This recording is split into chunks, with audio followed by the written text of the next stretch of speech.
श्रीवत्सवंशकल् श्रीवासराघवगुरोस्तनयं ततश्च विद्यावाप्यविबुधोत्तमतां दधानं पूर्वे सदा हृदि गुरुं करुणाकराख्यं लक्ष्मीनाथसमारम्भां नाथयामुनमध्यमाम् अस्मदाचार्यपर्यन्तां वन्दे गुरुपरम्परां यो नित्यमच्युतपदाम्बुजयुग्मरुक्मव्यामोहतस्तदितराणि तृणाय मेने अस्मद्गुरोर्भगवतोऽस्य दयैकसिन्धोः रामानुजस्य चरणौ शरणं प्रपद्ये मातापिता युवतयस्तनया विभूतिः सर्वं यदेव नियमेन मदन्वयानाम् आद्यस्य नः कुलपतेर्बकुलाभिरामं श्रीमत्तदङ्घ्रियुगलं प्रणमामि मूर्ध्ना भूतं सरश्च महदाह्वय भट्टनाथ श्रीभक्तिसारकुलशेखरयोगिवाहान् भक्ताङ्घ्रिरेणुपरकालयतीन्द्रमिश्रान् श्रीमत्पराङ्कुशमुनिं प्रणतोऽस्मि नित्यं श्रीमान् वेङ्कटनाथार्यः कवितार्किककेसरी वेदांताचार्यवर्यो मे सन्निधत्तां सदा हृदि.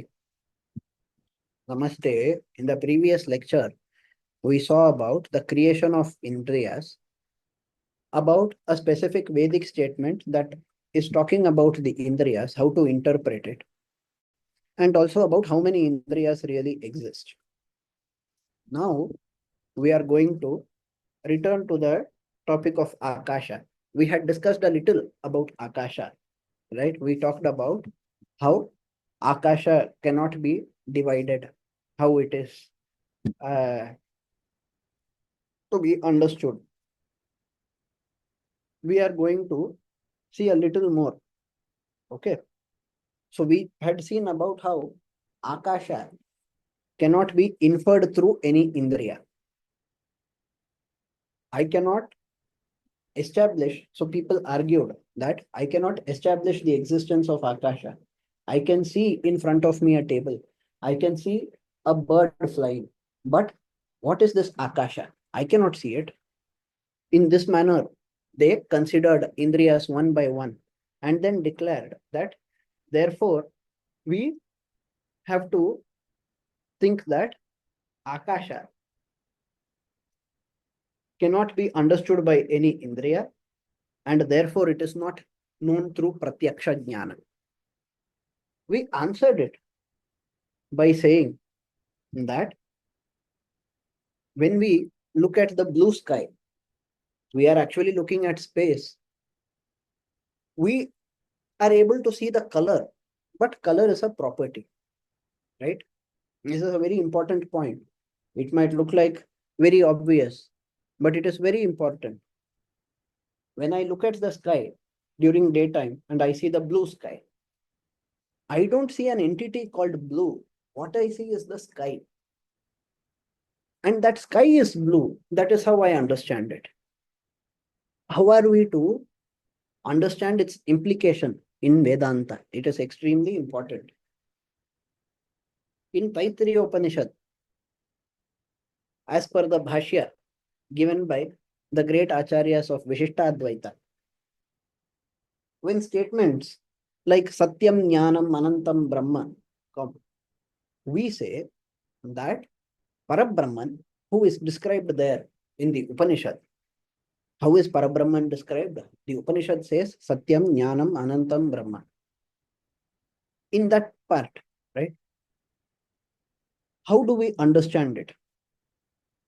Some people said, let us take these to be proper nouns referring to Brahman. Satyam is Brahman. Jnanam is Brahman. Anantam is Brahman. All of these are proper nouns, names for that Brahman. Let us understand it that way, some people said. Some other people said, these are names, yes, and these are names because of specific reasons. This name came to Brahman because of this reason. Satya is a name of Brahman because he is eternal. Satya means what? That which is eternally consistent is called Satya. Likewise, Jnana and Ananta. So Brahman is that Satya itself. Satya is Brahman. Jnana is Brahman. Why? Because who is Brahman? Brahman is Atma. What is Atma? Atma is Jnana Swarupa. Therefore, Atma is Jnana. Brahman is Jnana. And Brahman is Ananta.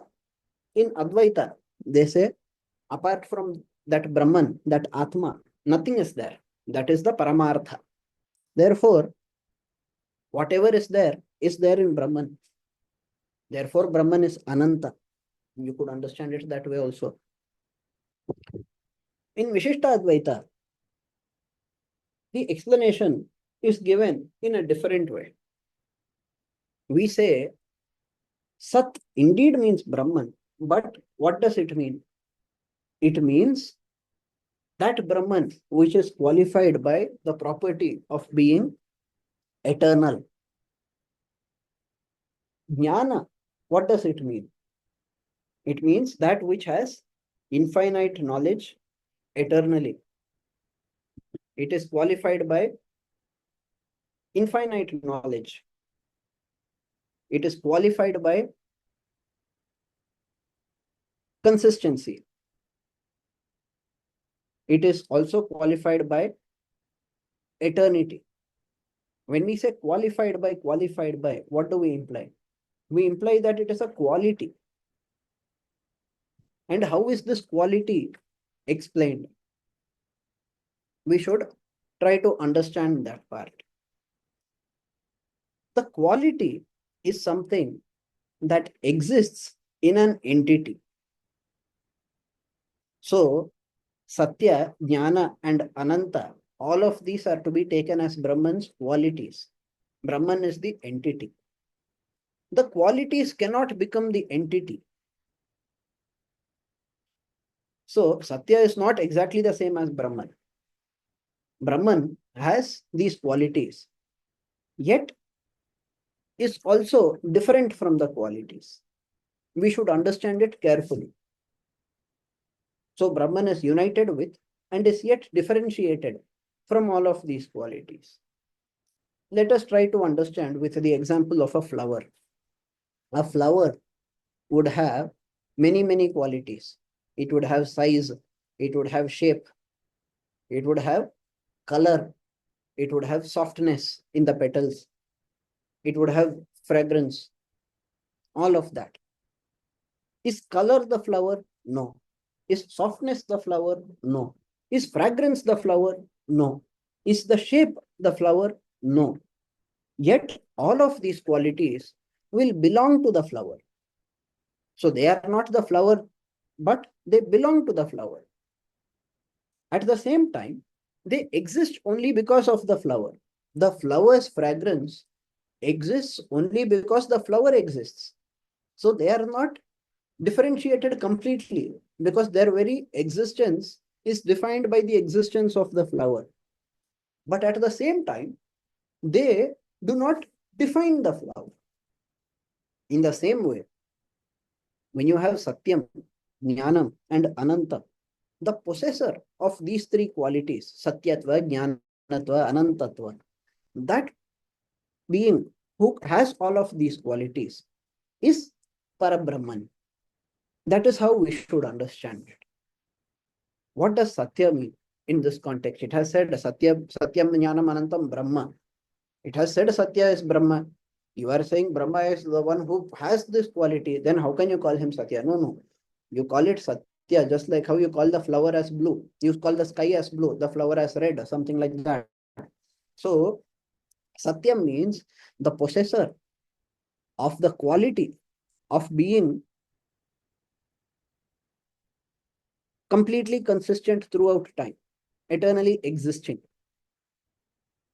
He has no beginning, he has no end. Therefore, that eternal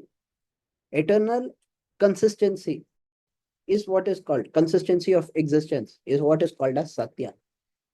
What does Jnana mean? Jnana here means Brahman is called Jnanam because Brahman is the possessor of the quality of complete knowledge. We have discussed this before. Yasmai chadatam yajnanam jnanadata harisvayam. So the giver of knowledge, no matter what knowledge exists, that knowledge is given only by Bhagavan. How? Because he has infinite knowledge. So he is qualified by that infinite knowledge also. And Anantam means the possessor of the quality of being endless.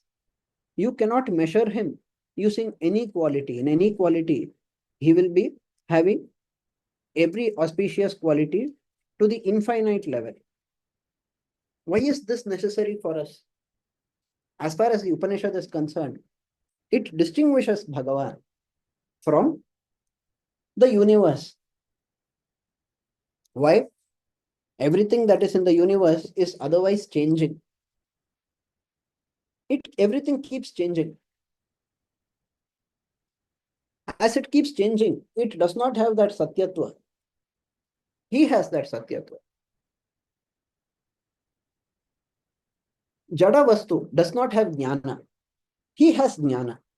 We also have Jnana, but we do not have complete blooming of Jnana. Right? But he has. We are affected by space because we are not Vibhu. We are affected by time. Although the Jivatma is declared as eternal even in Vishishtadvaitha, the existence in a particular body is affected by time. I cannot decide today that I will be in this body for 1000 years and then just be that way. But if Bhagavan wants, he can do it. That distinguishes us. So, his qualities are superior to us, and his qualities are the supreme qualities. That is how Brahman is to be understood. So, we have to understand that he is the possessor of these qualities, yet different from these qualities. He is the possessor of these qualities, he is different from these qualities, and yet he is identified by these qualities. We talked about in previous classes Swarupa Nirupaka Dharma. That Swarupa Nirupaka Dharma properties. We said Satyatva, Jnanatva, Anantatva, Anandatva, all of those, right? Amalatva, they are all differentiating factors of him from others. How do they differentiate? Is he the only one who has each one of them? No. Some of them would be there with others also. But he is the possessor of all of them. And when you say he has this quality, any one of them, you would be able to differentiate him from a number of other entities. Coming back to Akasha, why are we discussing all of these things? Because we are trying to explain about Akasha. We are saying that when we say that the sky is blue, what do we imply? You don't see an entity called blue. Blue is a property. Blue is just a property. You are not seeing blue. But by grasping the blue color, you are seeing the sky. That is what is really happening. So, we are able to infer using our senses that space exists. This is the explanation that has been given by us. So,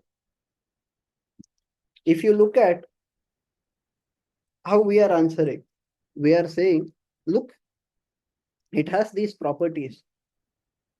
Through these properties, we are able to understand its existence. How is it able to have other properties? Remember, we have said that Panchikarana happened. Due to this Panchikarana, we understand that Prithvi element is also there. Everything is mixed. Since everything is mixed, the properties are also existing. You are able to see it. By itself, pure space does not have any color. But you see some color to it, right? You infer something, you infer some blue, some other color, whatever, red color, reddish color in the morning. All of that is happening in this way. This is explained. Now, we are coming to specific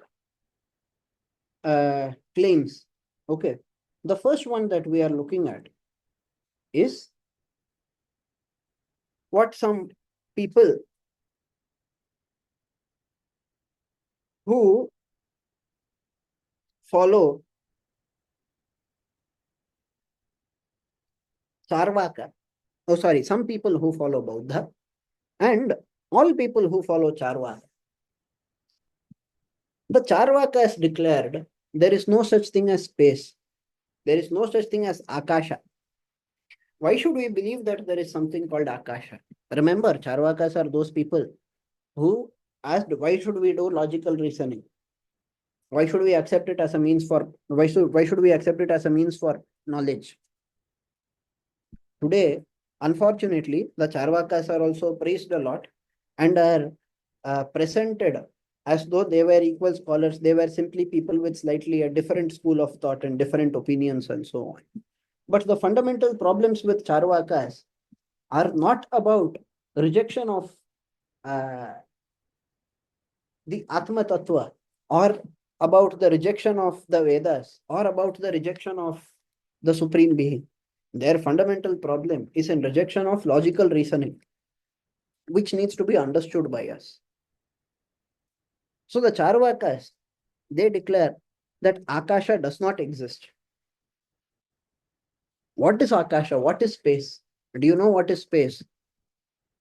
It is just, what is it? It is just the absence of everything else. When there is no Prithvi, when there is no Jala, when there is no Tejas, when there is nothing else that is there, what do you call it? You call it Akasha. Sounds very convincing. No, it might sound scientific also. Why?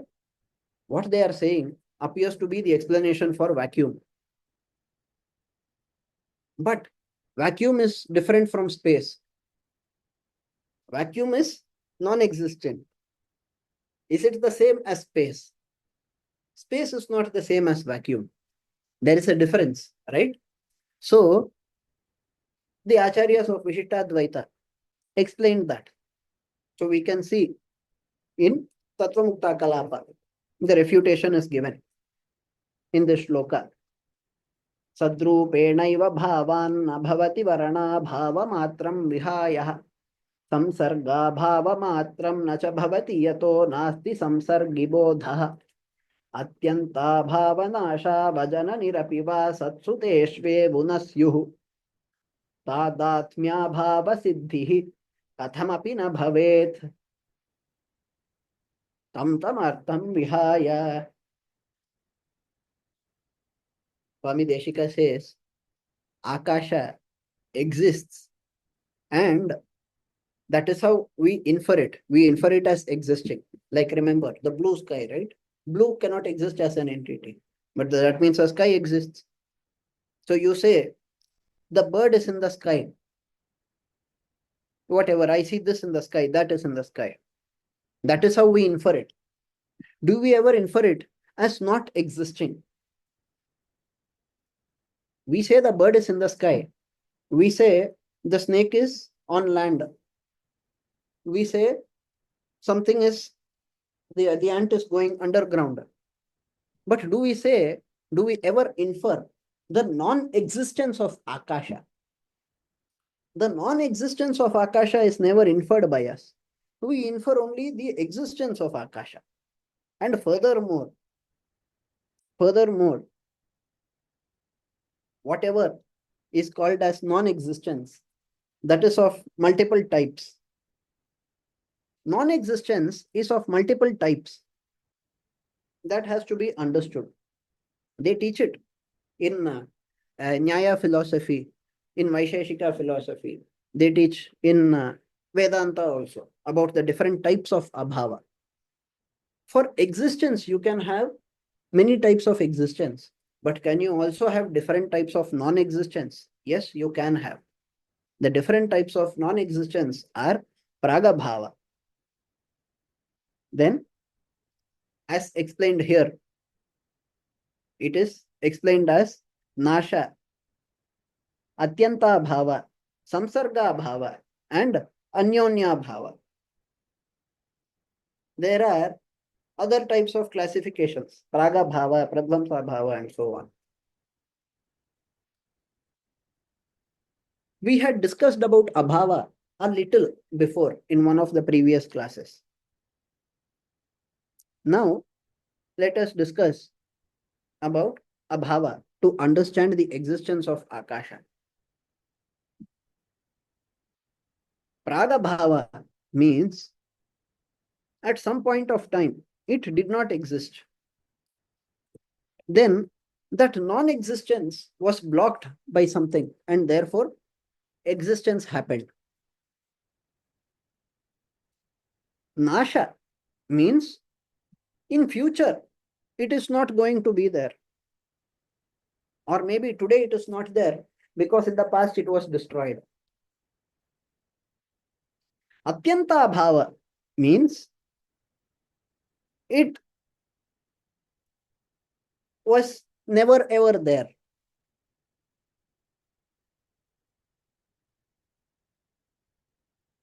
It was always non-existent and it continues to be non-existent.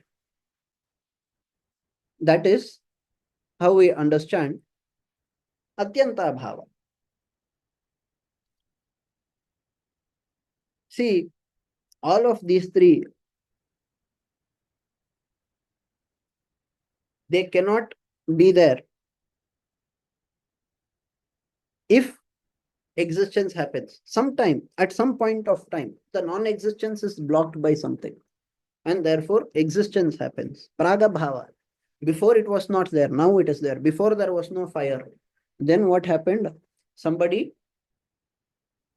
light a matchstick. Somebody lit a matchstick and therefore there is fire. Praga bhava. Nasha. The fire was here. Somebody poured water over it. Therefore, that fire is no longer there. Again, it will stop existing if the fire is lit again somehow. The non-existence will stop existing. The entity will start existing. Atyanta abhava means something that was never ever there. When will you call it atyanta? When will you call it as never ever there? Only if it is never ever there. If it is there even at some point of time, you will not call it that way.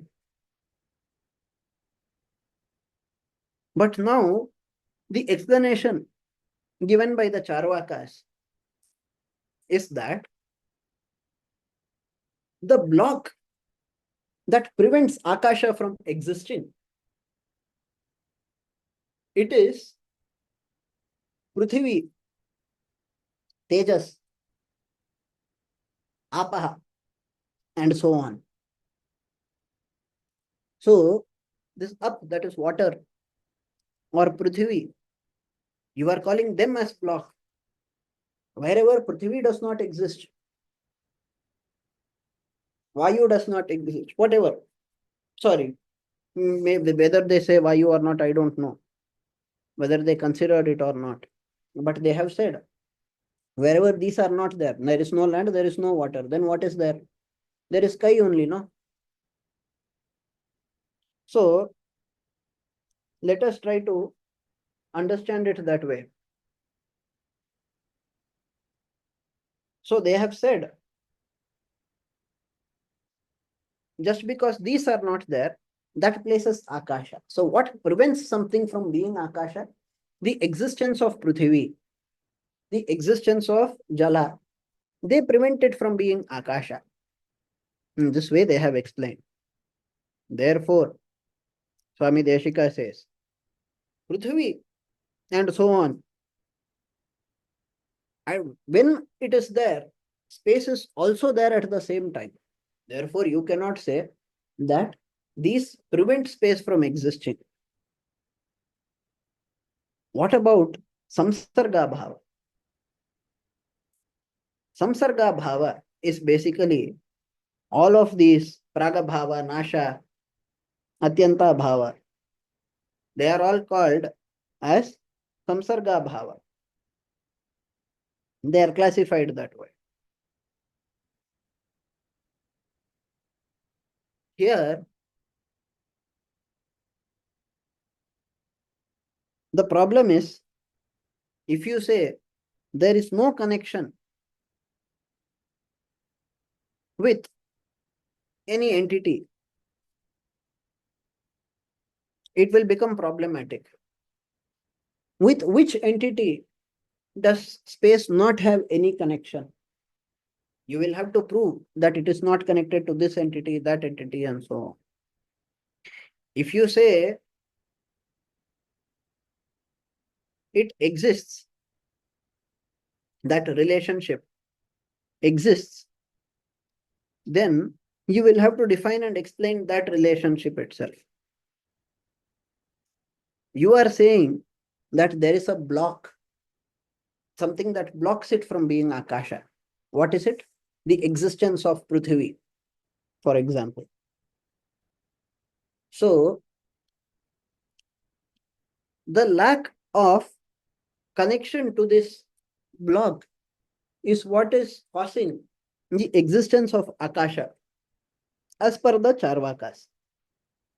But where is this lack of connection? Where is such a disconnected Akasha? That has to be explained. But it cannot be explained in any way.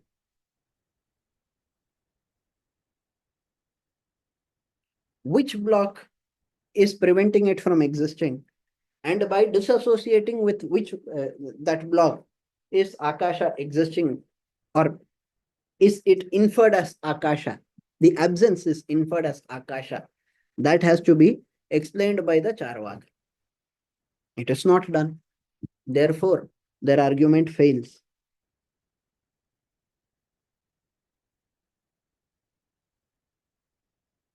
Suppose there is no block, not being a block, right?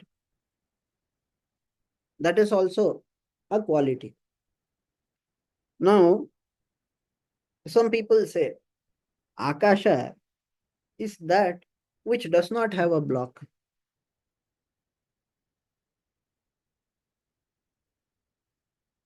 To explain that it is a different entity, you need two entities to say that one entity is different from the other. So, where do you see it? As a different entity. And where do you see it?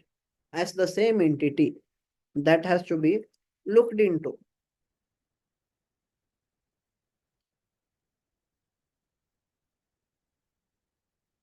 So, is there any state of existence where it is different from being the block? The block is preventing it from being Akasha, no? But how is it explained that the Akasha is different from this blocking Prithvi?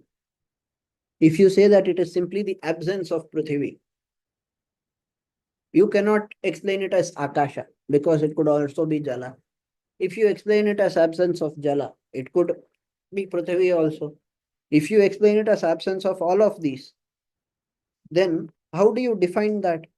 Simply the absence, the non-existence of those properties, that's all. What if it has more properties? When you say the sky is blue, it has some property. How is that explained? So, in this way, their claim was countered.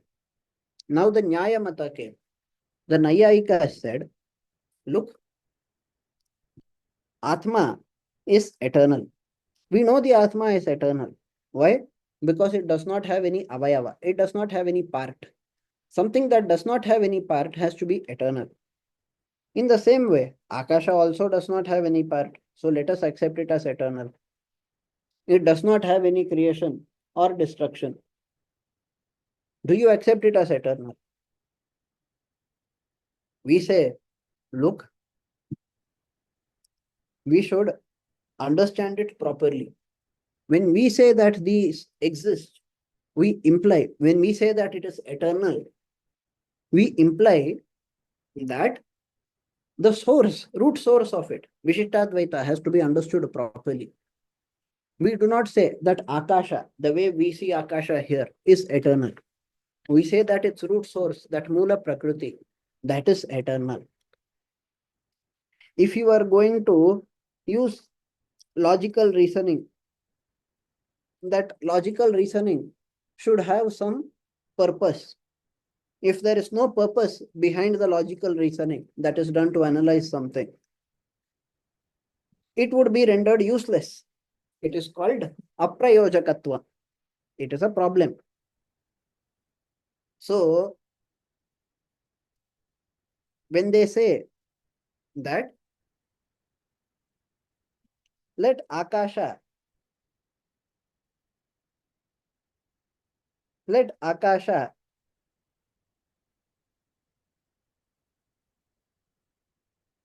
be without any avayavas, without any parts that is known to us. If some people ask, okay, if it does not have any avayavas, why should it be nitya? Not having any part has nothing to do with being eternal. If some people ask in this way, there is a need to answer them. And when you don't have the ability to answer properly, it means you are wrong. So when you say that other entities that are eternal, that are partless, like Atma, they are eternal, therefore this is also eternal. This explanation does not sound convincing to answer the question, why should it be eternal? Just because it is partless. Furthermore, the Veda itself has talked about the creation and destruction of Akasha. So, going against the Veda would be problematic. Why is Veda cited here? Had the Vaisheshikas discussed, Veda wouldn't have been brought in. But for the Nyaya school, there are 4 pramanas: Pratyaksha, Anumana, Upamana, Shabda. They accept Shabda Pramana. And therefore, whatever the Veda says is accepted by the Nyayikas. So the Veda is cited here, which was not cited to the Charvakas, saying, look, it indeed says that Akasha also gets created and gets destroyed.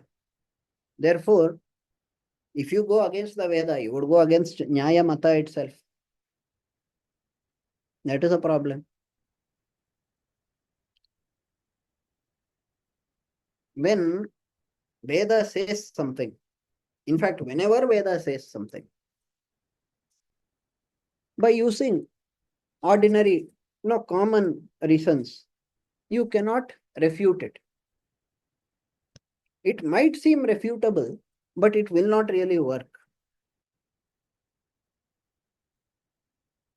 For example, Himsa is declared as wrong, right? Any kind of hurting people is wrong.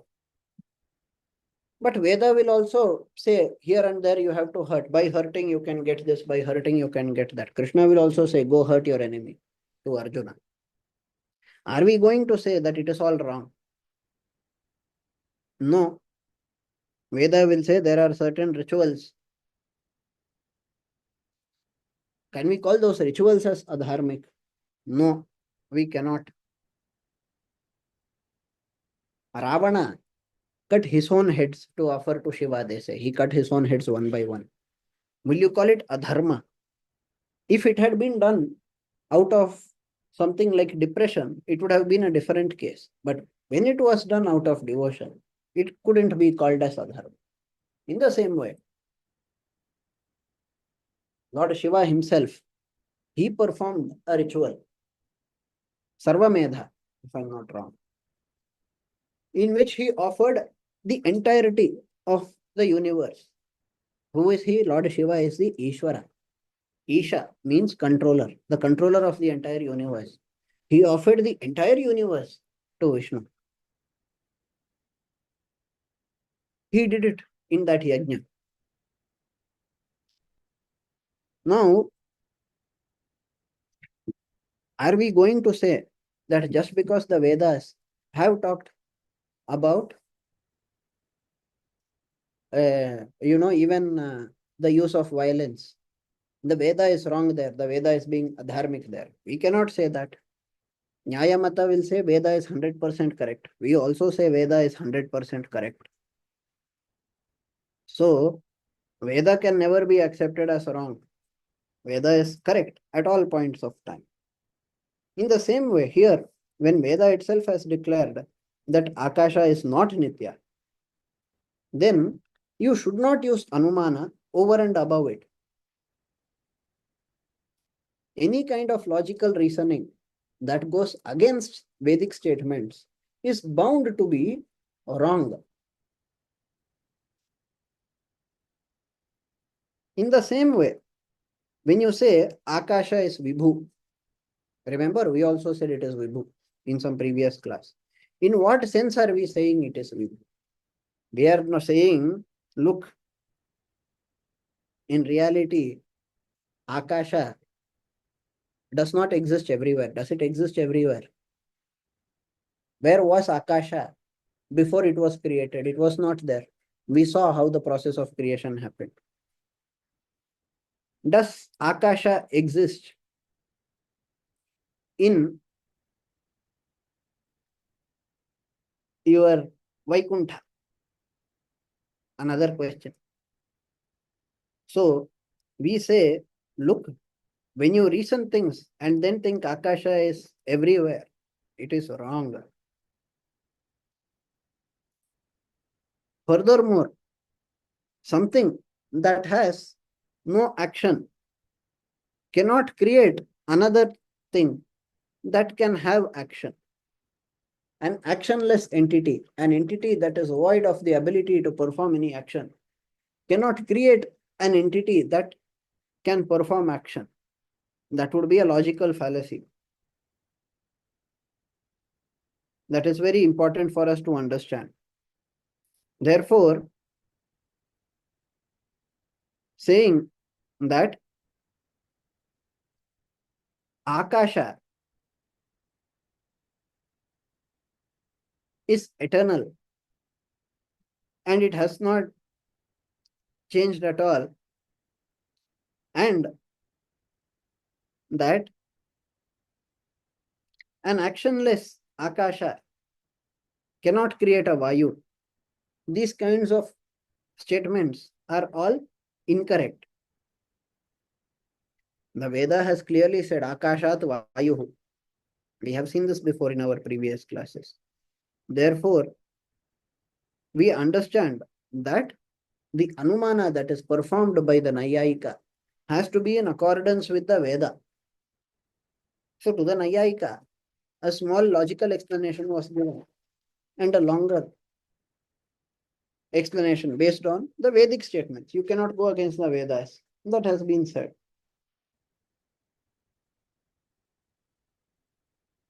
But to the Vaisheshika, can we use the same argument? When the Vaisheshika comes up with some point. In Vaisheshika, they are saying, for example, that dik that you have, the direction, that is also a dravya.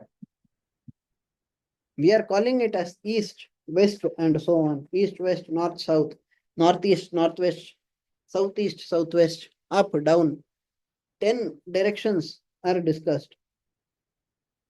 In reality, they are saying, in reality, there is only one dik. One reference is taken, only that exists. Based on that reference, we take everything else and understand. So, when the sun rises, the direction in which the sun rises has to be east. That is how we understand. By understanding that as east, we are then saying there is west, there is north, there is south.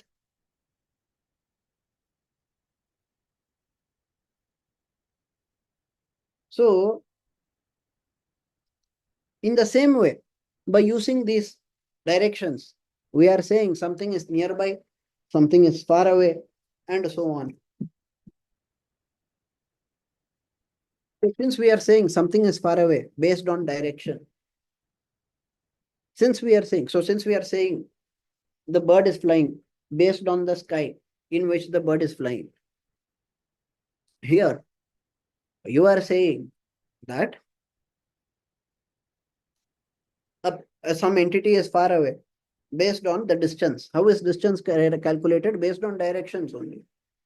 In which direction should I go there? Based on the sun rising, we decide all the directions. So let us accept dik also as a dravya, said Vaisheshik.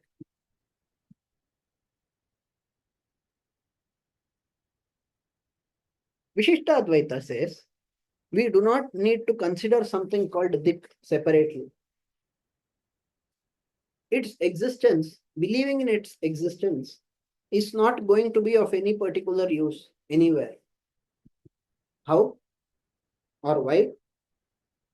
See, Akasha itself, you call Akasha itself as a combination of east, west, north, south, everything.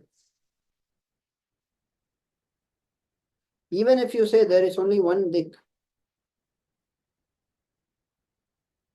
only by using some conditional statement like this is where the sun is rising, therefore this is east, therefore that is west. So there is an upadhi, there is a conditional statement. If the sun rises in this direction, then it is east. If it is opposite to the direction in which the sun is rising, it is west. Or if it is the direction in which the sun is setting, it is the west. Something like that. In the same way, you look at Akasha. Akasha is only one. Akasha is only one. Yet, you are able to use upadhis there. You can talk about closeness or being farther away in the same way. So when Akasha is there is no need to separately believe that something called dik is also existing.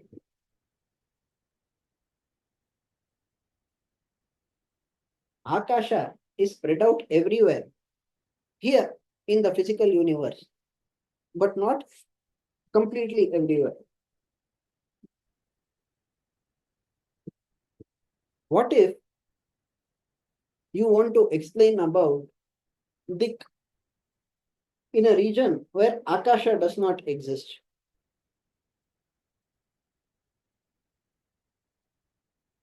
We say, look, where Akasha does not exist, Mahat will still exist. Remember, you had Mula Prakriti, Mahat, Ahankara. Then from them only all of these came. So you will still have Ahankara or Mahat or Mula Prakriti itself. They will help you to find out the direction. So we don't need anything else.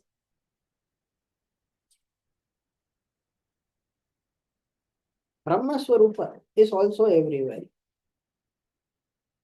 Brahman, Parabrahman is declared as being Vibhu. So we could use that as a reference point. No problem. You can call Brahman itself as east, west, north, south, nearby, far away, up, down, everything.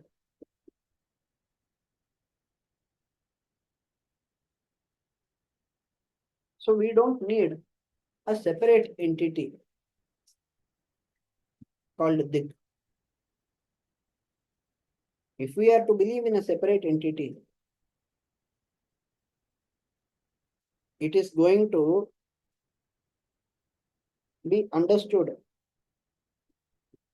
in a more detailed way.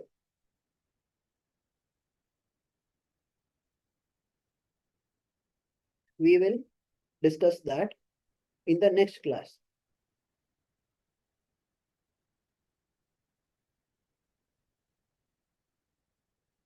Vibhutva, does it exist for Mula Prakriti? Mula Prakriti also does not have Vibhutva. It does not have Vibhutva.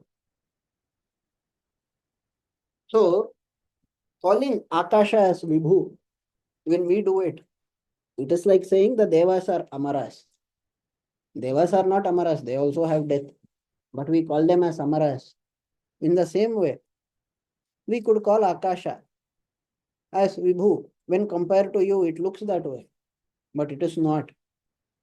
Akasha came from Mula Prakriti. Mula Prakriti is also not Vibhu. Why? Because we said there is also another Tattva called Shuddha Sattva. This Shuddha Sattva, which is there in Vaikuntha, it does not have Prakriti, right? It will have its own equivalents. It will have its own equivalents of what we have here. So that is going to work in a different way. We will see further in the next class. Thank you so much for attending. Thank you very much, Guruji. But is it clear or do you have any doubt? This is very dry. What is there to ask? I don't have any doubts, sir, but a little confusion. See, the Siddhanta is very simple. Akasha exists as an entity.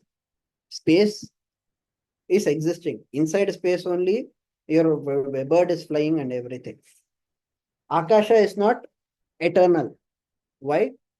Because Akasha, Vayu, Agni, all of them, they are the Panchabhutas, right? The Panchabhutas came into existence during the process of creation. They ultimately came from Mula Prakriti. Mula Prakriti, from that Mahat Ahankara, then from there it came. Ahankara itself, Satvika Ahankara, Tamasa Ahankara, from there it came. That is how we got Indriyas, we got Panchabhutas, Panchatanmatras, all of that. What if space does not exist? Then how is Bhagavan going to be there in Vaikuntha? No, no, no, that is there. Whatever we are calling as Akasha is a space that came from Mula Prakriti. That should be our understanding. So there also, they have Shuddha Sattva. Here we have Sattva, Rajas and Tamas. All the three are operational. But in Vaikuntha, there is only Shuddha Sattva. So inside Vaikuntha also, you can have a garden, you can walk left, right, up, down, all that you can do. The directions will still be there. Akasha that is called here, that is not there. That is different, this is different. That Akasha is different, this Akasha is different. Because we are talking about Akasha as one of the Panchabhutas. So the root of our definition makes sure that its applicability is only in certain places, only at certain places. Therefore, we do not say Akasha is Vibhu. We do not say Akasha is Nitya. Yet we say that inside Akasha, you can have so many things. In Akasha, that bird is there. You are able to say that Akasha, I am inferring blue color. When I look at that Akasha, you are able to say that. That is our Siddhanta.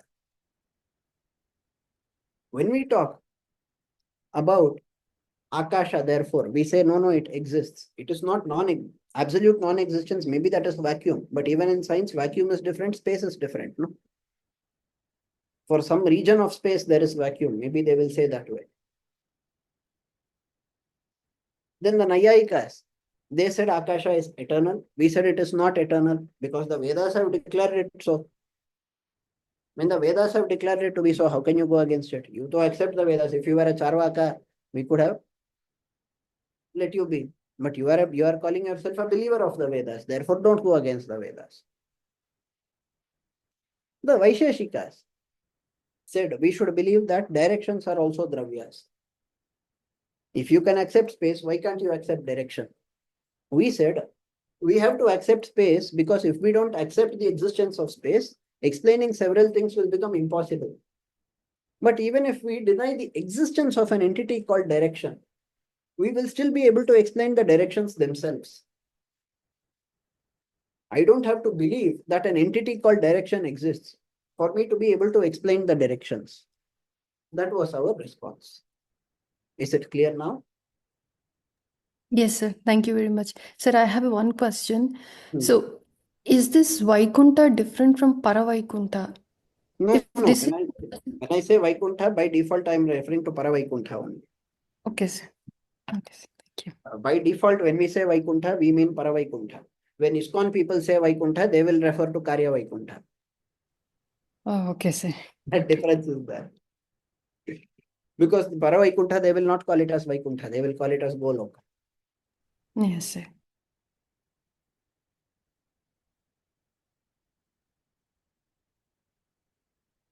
Let me see the chat section. Isn't water vapor everywhere? Water vapor is also not everywhere. Here inside the atmosphere, water vapor is there. You go to some planet where there is no water, space will still be there. Water vapor will not be everywhere. Ravana did not have any sattvic feeling of devotion. This has been explained by me before. But maybe he had it momentarily. We don't know. But he wanted to accomplish, and therefore he did. That much is known. Lord Shiva would know completely. I am not Lord Shiva, therefore I will not comment. But what I can say, indeed, is that Ravana was not perfect. He was not a pure bhakta. He was a great scholar, no doubt. But as a pure devotee of Lord Shiva, how should he have lived and how did he live? You look at that, you will know. That is all.